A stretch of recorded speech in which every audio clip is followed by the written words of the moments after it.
አዳም ምንድን ነበር?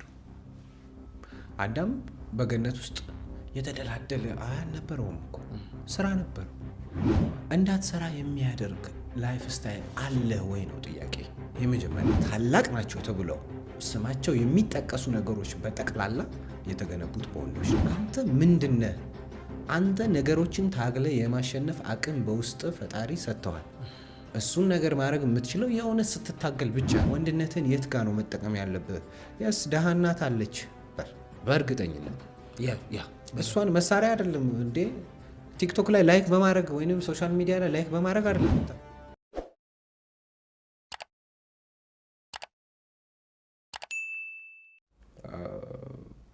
ወደ ቀደመው በሃይማኖት ኮንቴክስት ስንመለስ ወደ አዳም ወንድ ከነበሩ ሰዎች ከሚጠቀሰው የመጀመሪያው ፍጡር አዳም ነው። አዳም ምንድን ነበር? አዳም በገነት ውስጥ የተደላደለ አልነበረውም እኮ ስራ ነበረው። ማለት ዕፀ በለስ እንዳትበላ የምትል እኮ ቃል ነበረች እና እሱን መጠበቅ ስራ አይደለም እንዴ? ለአራዊቶች ለእንስሶች ስም የሚያወጣው ማን ነበር? አዳም ነበር። ለእጽዋቶች እስከዛሬ የምንሰማቸውን ስሞች ፍሮም ዘ ቢጊኒንግ ክሬት የተደረጉት የምንሰማቸው እኮ ከየት ነው የመጡት? አዳም ነው ያወጣቸው። ስራ ነበረው። አዳም ቢዚ ሰው ነበር። ሲጀምር አምላክን ፍጠርልኝ ብሎ አይደለም አጋዥ የተፈጠረለት። አጋዥ የተፈጠረለት ሰው ብቻውን ይሆን ዘንድ መልካም አይደለም እና በቃ እንፍጠርለት። አዳም ላይም ኃይለኛ እንቅልፍ ከመጣ በኋላ አንቺ አጥንትሽ ከአጥንቴ ተብሎ ያው ወደዛ ዲፕ ባንገባም ማለት ነው። ስራ ነበረው በደንብ ቢዚ ሰው ነበር አዳም። ቢዚ ነበር። አሁን ደግሞ በምንመጣበት ወደኛ ጄኔሬሽን ስንመጣ እንዳትሰራ የሚያደርግ ላይፍ ስታይል አለ ወይ ነው ጥያቄ። የመጀመሪያ አለ ስፔሻሊ ኢትዮጵያ ውስጥ የለም። ስለዚህ ያለ አማራጭ ምንድን ነው? ወጥተህ መፋለም ነው። ወጥተህ ወንድ መሆን ነው። ምክንያቱም ወንድ ልጅ ነው ብዙ ነገሮችን ክሬት ማድረግ የሚችለው። ምክንያቱም ዓለም ላይ ታላቅ ናቸው ተብለው ስማቸው የሚጠቀሱ ነገሮች በጠቅላላ የተገነቡት በወንዶች ነው። መብራት የተፈጠረው በማን ነው? ስፔስ ላይ የወጣ ነው በማን ነው? ወንድ ነው። ስፋራሳይ ነው። በቃ እንዲህ መጥቀስ ያው ዝርዝሩ ብዙ ነው። ወንድ ልጅ ወንድ መሆን አለበት የምለው ማንነቱ ምንድነኝ እኔ ካልከኝ አንተ ምንድነህ? አንተ ነገሮችን ታግለ የማሸነፍ አቅም በውስጥ ፈጣሪ ሰጥተዋል። እሱን ነገር ማድረግ የምትችለው የእውነት ስትታገል ብቻ ነው። ትግሉ ከየት ይጀምራል? ካለህበት ማህበረሰብ ይጀምራል። ድሮ ቢሆን ጦር ያዝ ጋሻ ያዝ እልሃለሁ። ሽብርተኛ ሀገር ላይ ብንኖር የስ ራስን ጠብቅ እልሃለሁ። ምንም መሳሪያ የማያስፈልገው ህይወት ላይ ነው አሁን ያለ ነው። መሳሪያ የማያስፈልገው ከሆነ ምንድን ነው የሚያስፈልገው? ወንድነትን የት ጋ ነው መጠቀም ያለብህ? የስ ደሃናት አለች በእርግጠኝነት እሷን መሳሪያ አይደለም እንዴ ቲክቶክ ላይ ላይክ በማድረግ ወይንም ሶሻል ሚዲያ ላይ ላይክ በማድረግ አይደለም የምታግዛት። ወጥተህ ስራ ሰርተህ ኢንካም ጀኔሬት አድርገህ ነው የምታግዛት። የምትመለከት እህት አለች፣ የሚመለከቱ ታናሽ ወንድሞች ይኖረዋል። ባሌ ነው ብላ የምታስብህ ሚስት ትኖርሃለች። ሰው ታዲያ የባልነት መለኪያው የወንድነት መለኪያው ከአንተ ምን ሊማሩ ይችላሉ ብለህ ታስባለህ? አንተ ወንድነት ማለት ምን ማለት ነው? የሆነ ስራ ጀምረ ይሄ ነገር አደከመኝ ብለህ ቤት ውስጥ በቃ ይቅርብኝ ስትል እየተናገርክ ያለው ስለ ስራው መክበድና ማነስ አይደለም። እየተናገርክ ያለው እኔ አንድ ነገር ጀምሬ መጨረስ አልችልም እያልክ ነው ያለው። ነገ እናንተም ትከብዱኛላችሁ። ስለዚህ በቃ ካሁኑ እንደውም በቃ ብለህ ሾርት ከቶችን የመፈለግ ነገር ውስጥ ትሄዳለህ። ሪል ወንድ ነው ብዬ እኔ የማስባቸው ማስቀምጣቸው ክራይቴሪያዎች አሉ። የፈለገ ይክበድ ችግር የለውም እንጨርሰዋል። አንደኛ ድፍረት ማለት ነው። ወኔ ኮሬጅ ያስፈልጋል፣ ድፍረት ያስፈልጋል።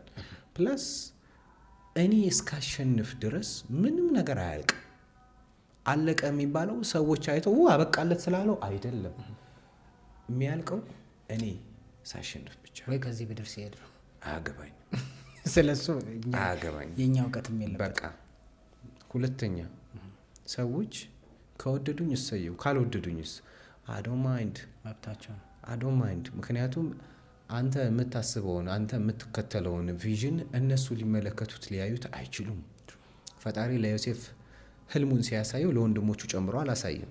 ህልሙን ያሳየው ለዮሴፍ ብቻ ነው። እኔ ያየሁት ህልም አለኝ። እኔ ያየሁት ህልም ላይ ሰዎች ኢንቮልቭ ካደረጉ ካገዙኝ እሰየው፣ ካላገዙኝስ ዶንት ማይንድ መብታቸው። እንደውም ምን እላለሁ፣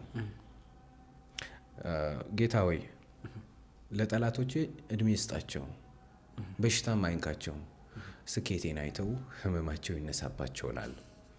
የስ ማለት ሄጄ እነሱን የምበቀላቸው ይሄ በድብድብ በጦር አይደለም። ጠላትህን የምትበቀለው የእውነት የተሻለ ሰው ሆነ በመገኘት ብቻ ነው። the best revenge success ነው ይላሉ።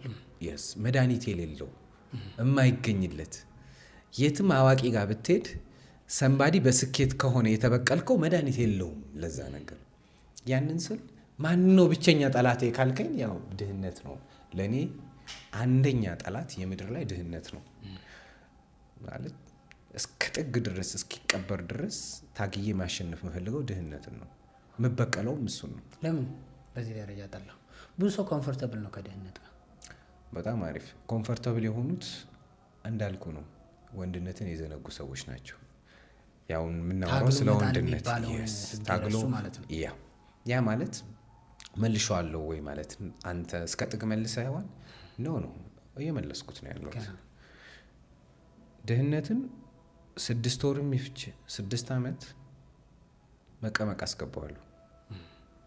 በቃ ይሄ የኔ መርሄ ነው፣ ግዴታዬም ስለሆነ ወንድነቴን የማረጋግጥበት ትልቁ መሳሪያ ወይንም ትልቁ ይሄ ምን አኮምፕሊሽድ የምለው ነገር ድህነትን ማሸነፍ ነው እንጂ ቤት ውስጥ እህት ላይ መደንፋት፣ አባት ላይ መደንፋት። እንዴ አሁን እኮ አድጌያለሁ ብሎ ከአባት ጋር ግብግብ መፍጠር፣ እናትን አለመታዘዝ፣ የሰፈር ሰዎች ላይ በጣም ማስጨነቅ፣ ይሄ አይደለም ወንድነት።